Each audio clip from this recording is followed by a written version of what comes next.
के जुगुतिया ओ मिरिया बढ़ाई गो माई बिना,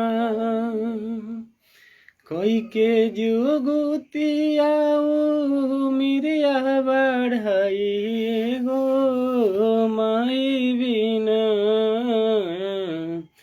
कैसे करे जावा जुड़ाई भाई गो माई बिना। नमस्कार, आप सभी माताएं, बहन, प्रिय सभी को जिउतिया व्रत गवाह ममता का माँ का नमन है, जो प्रतिरूप है ईश्वर का नमन है उस माँ का। आप सभी माताएं बहन को जिउतिया व्रत की हार्दिक शुभकामना। प्रभु से ही कामना मैं बार बार करूँगा कि हमारे सभी माताएं बहन इस व्रत को पूर्ण रूप से सफल रूप से करें और अपने पुत्र की लंबा उम्र की कामना के साथ साथ इस जिउतिया व्रत का पालन करें। जिउतिया व्रत की कथा के साथ इस व्रत के करने का क्या फल होता है, क्या विधि होता है, कब किया जाता है, सभी के बातों को लेकर हम उपस्थित हो चुके हैं रोशन गणनायक आप सभी के बीच। सभी को हमारे ओर से राधे राधे है, जय श्री सीताराम है, जय श्री कृष्णा।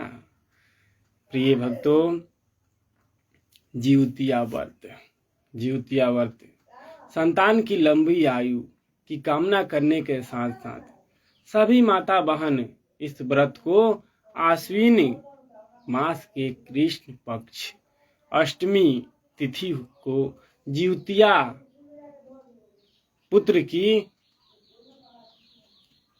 की प्राप्ति यानी पुत्र की लंबी उम्र वाले व्रत को करती है माता बहन। ये व्रत शुरुआत होने के बहुत सारे हमारे हिंदू धर्म में बहुत सारे कारण है, लेकिन कुछ कारण हम आपको बताएंगे कब से प्रारंभ किया गया था जिउतिया व्रत। अश्वत्थामा आप जानते हैं, महाभारत के एक पात्र हैं और महाभारत में अश्वत्थामा कौरव की ओर से लड़ाई कर रहे थे और इनका जो पिताजी थे, उनका जो जिस प्रकार भीष्म पितामह थे, गुरु द्रोणाचार्य इनके पिताजी का नाम था। गुरु द्रोणाचार्य तो मारे गए, लेकिन अश्वत्थामा वो अमर का वरदान था, उनके मणि था उनके सिर पे। अश्वत्थामा जब उत्तरा का गर्भ यानी अभिमन्यु के पत्नी के गर्भ को नष्ट करने का प्रयास किए, तो उस गर्भ को बचाने के लिए भगवान श्री कृष्ण ने उनका साथ दिया और उसको बचाए, उस गर्भ को, जो राजा परीक्षित हुए थे। तब से जिउतिया व्रत माताएं बहन अपने पुत्र की लंबी उम्र के लिए करती है।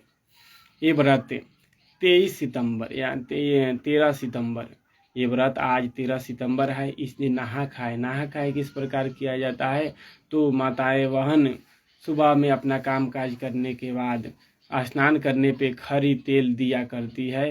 किसके, तो झिगुनी की पत्ता एक आती है, झिगुनी की पत्ता, उस पत्ते पे खरी तेल अपने सास को दिया करती है, जो भी हो उनको दिया करती है। और जो बहन आदि जो इनके सास होते हैं, वे बहन क्या करती है, वे बहन अपने पुत्र की लंबी उम्र के लिए वे व्रत को करती है।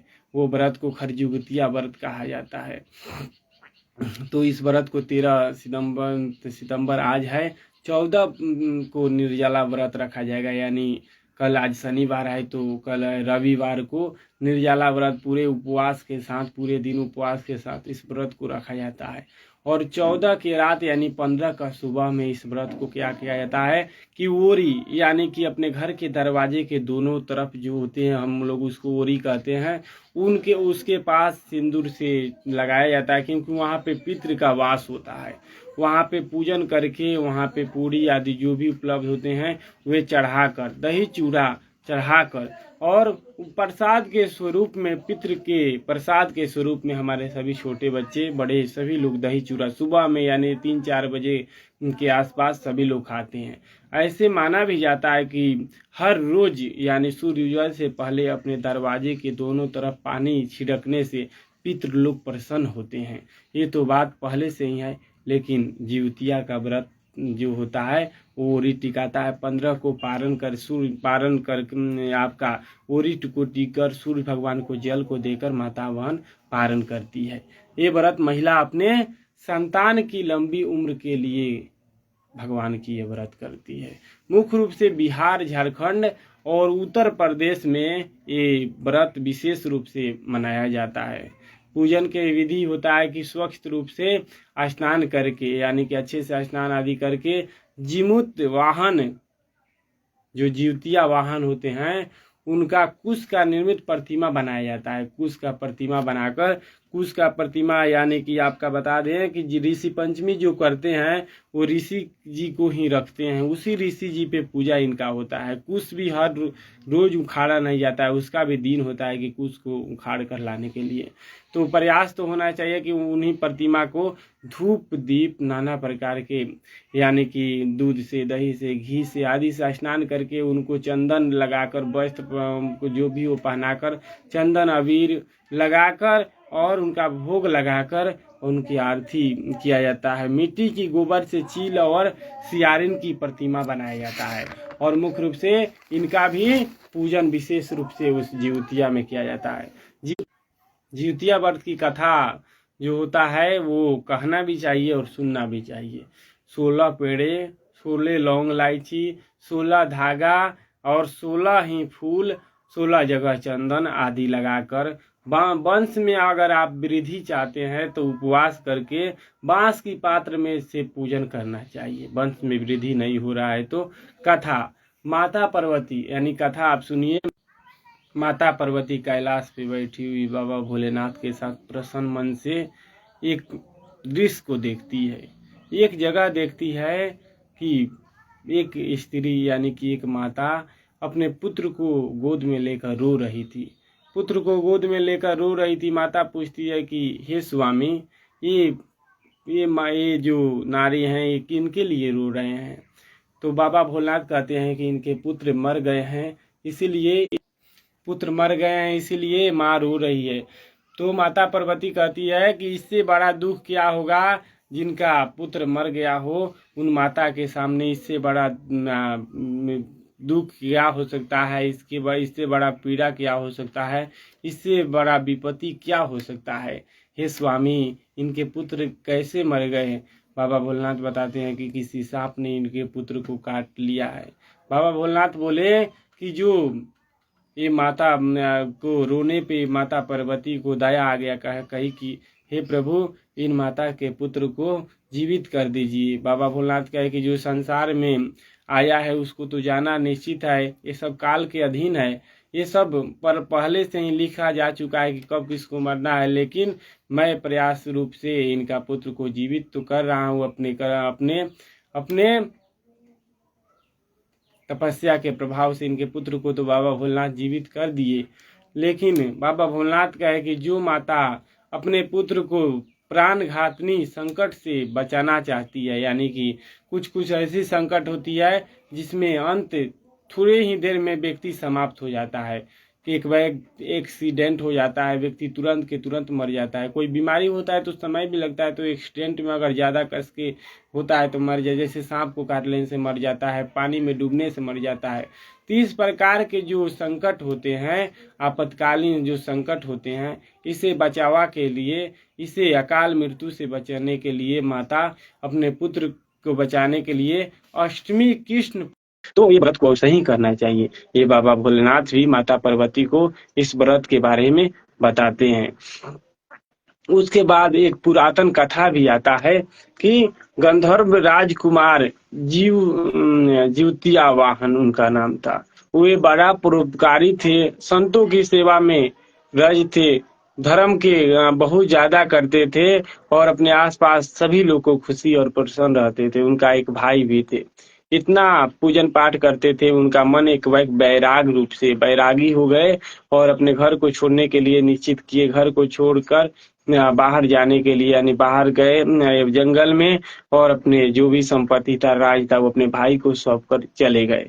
जब जीव के वाहन चले गए वहां पे, तो वहां एक व्यक्ति को देखे, उनका नाम सर्प था। सर्प लेकिन वो रोज वो देखे बहुत दुखी थे, पूछे कि आपका दुख का कारण क्या है।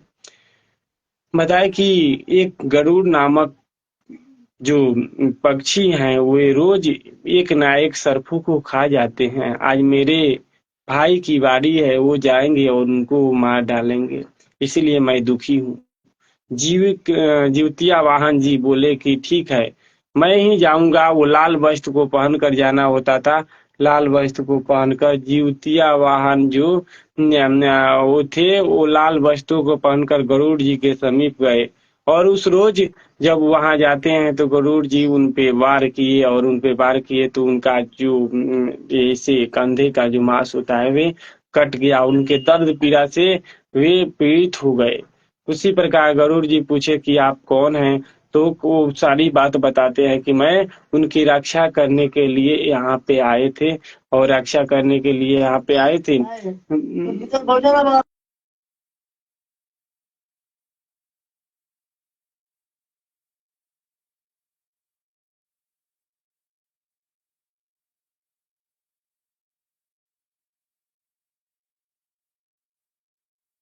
तो यहाँ पे उनकी रक्षा के लिए, मैं उनके प्राण को बचाने के लिए आए थे। तब वो क्या किए, कहे कि आपने किसी के पुत्र, किसी के बालक को बचाने के लिए अपने जान को जोखिम में डाल दिया। आपने जोखिम में डाल दिया, इसलिए जो भी आज के दिन व्रत करेगा वो अपने पुत्र को बचा लेगा, अपने पुत्र का रक्षा कर पाएगा। तब से जीवतिया वाहन का पूजन किया जाता है कि वे किसी का पुत्र को बचा दिए थे, इसलिए जीवतिया वाहन का पूजन किया जाता है। वो किसी और के पुत्र को बचाए, और तब से उनका पूजन होता है, जीवतिया वाहन का पूजन होता है। इस प्रकार एक चील सियारिन का भी कथा आती है। कथा में भी इसी प्रकार प्रसंग आता है कि उन लोगों ने भी अपने पुत्र के मर जाने पे उनका पूजन जब किए तो उनका भी पुत्र जीवित हो गया। इसलिए कहा जाता है कि जो भी अपने पुत्र की लंबी उम्र की कामना करना चाहते हैं, यानी पुत्र को अच्छी तरह बरकत लंबी उम्र हो, तो इस व्रत को, जीवतिया व्रत को करना चाहिए। जीवतिया व्रत माता अपने पुत्र की लंबी उम्र के लिए करती है। उन माता को साक्षात नमन है, प्रणाम है, उनके चरण में नमन है। सभी को, सभी अपने माता को चरण में नमन करना चाहिए, ताकि अपने पुत्र के लिए हर माँ व्रत को करती है। तो चलिए, तेरी उंगली पकड़ के चला, तेरी उंगली पकड़ के चला, ममता की आंचल में पला। माँ, ओ मेरी माँ, मैं तेरा लाडला, बन के तेरा साया मैं तुझको थाम लूं। उठ के रब से पहले मैं तेरा नाम लूं। रखूं तुझे पल के तले, पूजा करूं तेरी, तेरे सिवा तू ही बता क्या जिंदगी मेरी। मैं तो तेरे सपनों के रंग में पला, तेरे उंगली पकड़ के चला। बच के अपने घर से सुख जाएगा कहा, बदलेगा नसीबा एक रोज मेरी माँ। तेरे लिए तेरे कसम लूंगा मैं 100 जन्म, तू नहीं तो दुनिया में कुछ नहीं मेरा। तेरे लिए मैं तो ही रंग में ढला, तेरे उंगली पकड़ के चला। माँ, वो मेरी माँ, मैं तेरा लाडला।